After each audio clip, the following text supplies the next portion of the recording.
저희 환자분의 경우에는 2년 전 스트레스를 심하게 받은 뒤에 경도인 지장의 판정을 받으신 분이 계셨는데요. 저희와 치료를 하시면서 6개월이 지난 뒤에는 병원에서 상태가 오히려 호전됐는데요? 라는 이야기를 들으시게 됐고요. 1년 반 정도 이상 치료를 한 뒤에는 굉장히 많이 좋아지셔서 상태가 거의 정상에 가깝다는 이야기를 들으셨어요. 2년 동안 치료를 하신 뒤에는 병원에서 현재 상태는 완전히 정상일 뿐더러 인지기능으로만 따진다면 같은 나이 또래의 상위 10% 정도에 속할 정도로 굉장히 좋아지셨어요. 경도인 지장에는 이렇게 관리를 잘하면 정상으로 돌아올 수 있습니다. 너무 잘 됐네요. 라고 얘기를 들으셨다고 해요. 물론 이제 저희 한의원에 다닌 거는 말씀을 안 하셨던 것 같은데요.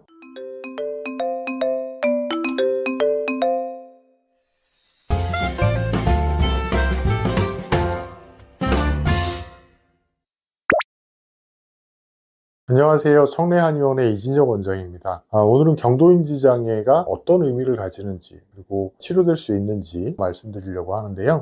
경도인지 장애는 흔히 치매 전 단계라고 알려져 있는 단계입니다. 약간씩 인지기능 장애를 느끼시는 상태인데요. 경도인지 장애와 치매의 가장 큰 차이는 혼자서 생활을 할 수 있는지 하는 것입니다.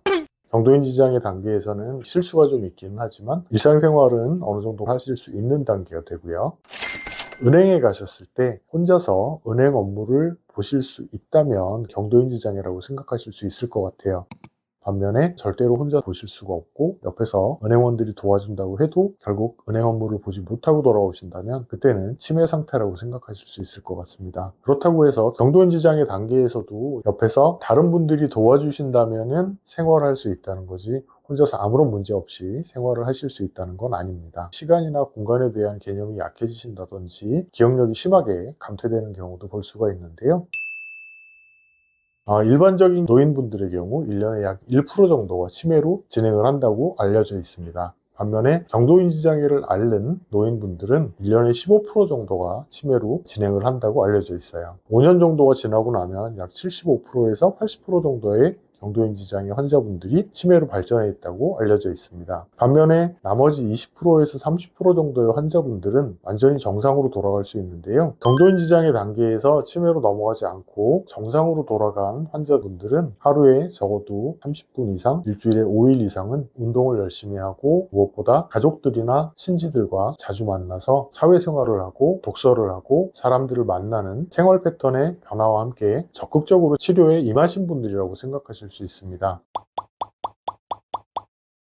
저희 환자분의 경우에는 2년 전 스트레스를 심하게 받은 뒤에 경도인지 장애 판정을 받으신 분이 계셨는데요.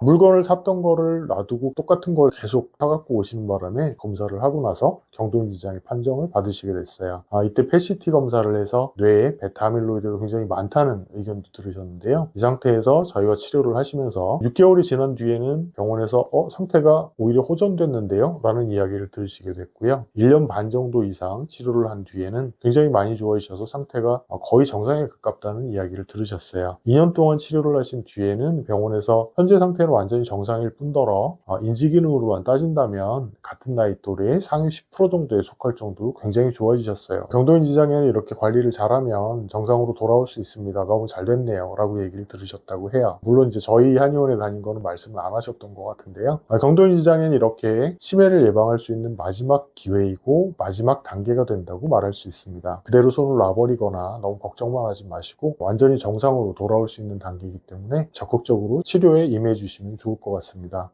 오늘 내용 도움이 되셨으면 좋겠고요. 저는 다음에 더 좋은 내용으로 돌아올 수 있도록 하겠습니다. 감사합니다.